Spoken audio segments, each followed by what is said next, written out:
Hi everyone, it's Lisa Brown with InkandInspirations.com. I'm an independent demonstrator with Stampin' Up! And in this video, I'm going to be showing you how to make this box. And I made this one to hold a little candle that I found at the Dollar Tree. And I thought it was so cute with the plaid and the snowflakes. I thought I have to make a box for that and get that ready as a little gift. And so I bought another one. So we're going to be making a box for that today. I'm using the 2 Every Season bundle that's in the Stampin' Up! And holiday catalog. And it's a great versatile bundle that comes with this stamp set and these 4 mini punches: a leaf, a bat, a heart, and the snowflake that we'll be using today.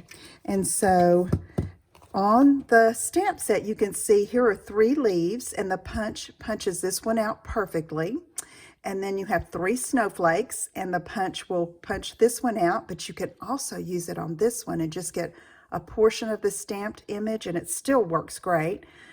We have these hearts, and the punch punches this one, and then the 3 bats, and the punch coordinates it perfectly with that one. Then you have all of these sentiments that you can use with these images. Great for making little tags and attaching to gifts. So let's get started. I have a piece of shaded spruce cardstock cut at 8 by 10.5. And so to get this, I took our 8.5 11 cardstock. On the 8-inch side, that's usually 8.5. I cut a 1/2 inch off over here. Then I flipped it. And this is the 11-inch side, and I needed 10.5, so I cut 1/2 inch side over here. And so that leaves us with 8 by 10.5. And so we need to do some scoring.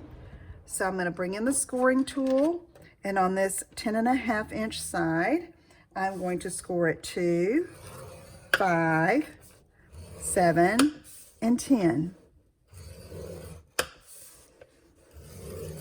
Then I'm going to flip it with the short side at the top. And I'm going to do this first score over here at 1/2 inch. And then do 2.5, 5.5, and 7.5. Okay, let's get this out of the way. And we're going to need to do some burnishing and scoring, and cutting. And so what I'm doing is I'm putting the paper long ways in front of me, and I've got this 1/2 inch score on the right hand side. Here's my template, and you can see we're going to be cutting off some pieces. All right, this big, it's 4 different scored areas here, a little place here and here, and these 2, and then we're going to cut up on this to make the box sides. So let me show you how we're going to do that. I'm going to just mark what I need to cut off. So I need all of this gone, and all of this, and you can save these pieces as well to use for punches or whatever. I'm just marking this so you can see what I'm cutting off. Okay, we're going to cut off this piece and this piece, and then we're going to cut up here and here, and then the same on the opposite side. Okay, and then this little piece here and this little piece here. Okay, so let me get my snips, and I'm just going to cut this so you can see. I've already prepared one that's burnished and everything so that we don't have to take all of our time doing that. I'm going to cut up there on that line, cut up here. And my suggestion to you is to make a template and keep that you can just fold up and put in a drawer or in a box or even a Ziploc bag. I've done that before, so that when you need a box, you can just pull out your template and you're ready to go. Ready to start designing. Okay, now we have to do this side. So I'm going to cut off here and here. Okay, cut up on this line and cut this tab off. And up on this line. and then cut this tab off. All right, so now let's put these pieces aside. I'll probably use those even though I wrote on the back of them. Now, so you have all of this. So we need to do a little bit of trimming and some punching. This works better if you round the corners on the tabs. So I'm going to get I believe this is called the Detailed Trio Punch. Let me make sure. Yeah, Detailed Trio Punch. And this little tab here, this is the box top. I'm going to slide this in and punch the corners. I'm going to be sure and get that square. Get that.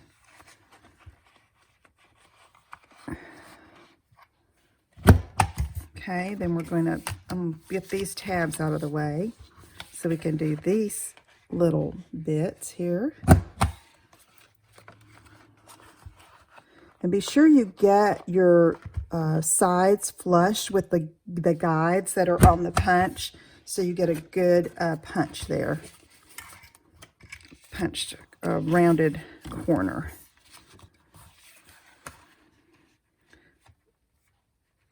Okay, and then one more.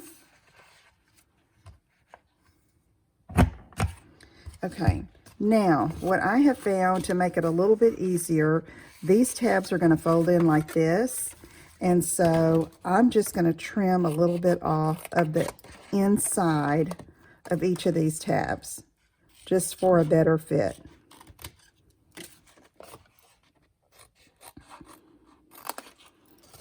Okay, so, and it's just a little slice, kind of like a skinny slice of pizza. All right, so now we have this, and it's going to go, I would have burnished all of these score lines, okay, and it's going to go together very easily, okay. So let me show you here. The tabs go on the inside, okay, and then these sides come up, and then there's our box. So let me show you. Here's the one that's already cut and scored and burnished and everything. So we are going to come up with this tab and glue it to the inside there, okay. So I'm just going to get some liquid glue, and I like to use liquid glue. You could use tear and tape, but I like having the little bit of time for wiggle room if I don't get it just right. I'm going to go ahead and put the glue on both sides here. And you just have to hold it a second, okay? And so I'm going to get like this and pull this side up and try to match these edges here, okay? And then let's do it on this side. Okay, there we go. And just kind of fold these down a bit. Now we need glue on both of these tabs.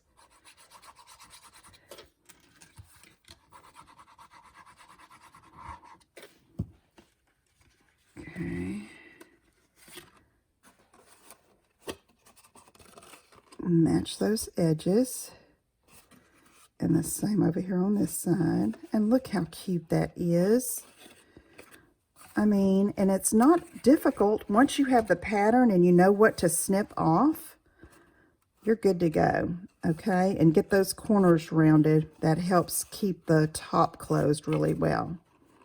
Okay, so this one's a little off, but we're going to call it okay. Let's see if I can slide it. You know, you want to try to match those edges there. Okay, so look. We're going to push this in. Well, let's put our candle in there. Okay, there we go.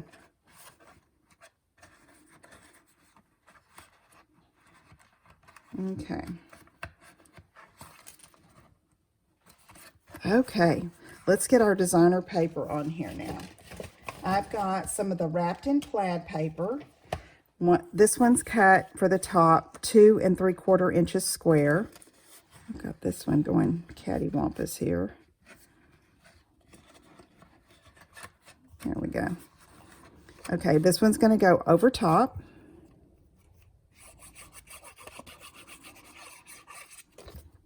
And then we have a piece cut 1 3/4 by 2 3/4 for each of the side panels. So I'm going to go ahead and apply those. And we're going to have some simple stamping and punching for a cute little tag for the top.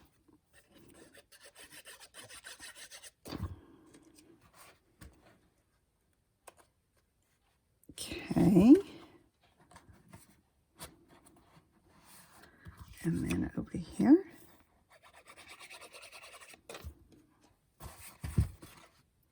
Oh, my top is wanting to open up. There we go. All right. So now I'll go ahead and put the ribbon. This is the Shaded Spruce and Gold striped ribbon. It's also in the holiday catalog. And you need about 15 inches. A lot of times I'll leave mine on the spool so that I don't cut it any bigger than I need to. And that's probably a little big, but I'll trim the edges. So I'm securing the box closed without any adhesive. That way if you have to travel with it, or it's nice and snug and secure. Okay, do a little diagonal cut there. And now let's take some shimmery white cardstock, okay, and I am going to take a ink pad of Cherry Cobbler, which is the color in the designer paper, and I'm going to ink up Merry Christmas and stamp it here. And then I'm going to get my 1 1/2 inch circle punch.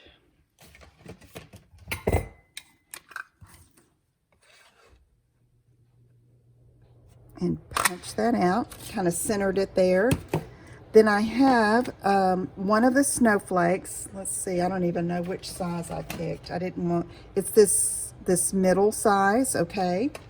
And I'm gonna get Shaded Spruce. And a piece of scratch paper here so I can stamp off a couple of times so the snowflake doesn't overwhelm the Merry Christmas. So I'm going to stamp twice and then stamp up here and do it again at the bottom. Okay, love that. Okay, so now I needed to back this to make it really pop. And so I have a piece of this Shaded Spruce that I'm going to use the other side that I wrote on, and take my storybook label punch and punch this out. And I'm going to encourage you to experiment with your punches as far as layering them. You can come up with some really cute and fun combinations. Okay, then I have this strip of the plaid that was about 3/4 of an inch by 2 3/4 that was left over after I cut all of these designer pieces. I left off one of these here. I'll have to cut another one. So I'm going to take my paper snips and just cut up a little bit and make a banner in. I wonder what happened to that other piece of designer paper. Huh, no telling. Okay, and that's going to go over top of that Shaded Spruce. So I'm going to put a little bit of glue in the middle there, and that's going to go over top there. Take the Merry Christmas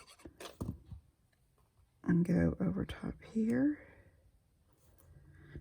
Like that, okay? And then I have a scrap piece of the sparkle glimmer paper, and I'm going to take that and punch a snowflake. And then I'm going to glue that down in just a minute, but let me show you something. I did this, and I thought that just totally gets lost on that plaid, on the plaid. So I'm going to get my 2-inch circle punch and get Cherry Cobbler, punch it out. Okay, then I did this, and it made a difference, okay? Let me slide this a little up. You could, I'm looking now, and I could use the gold foil paper too behind this, and that would be really pretty next time. Or you try that. Try the gold foil for the circle. That would really pop. Okay, so I'm going to cut this piece if I can find another piece of designer paper. Here's one here. So I needed 1 3/4 by 2 3/4, right? Okay, so let me cut a 2 3/4 inch piece. And let me do 1 3/4 this way.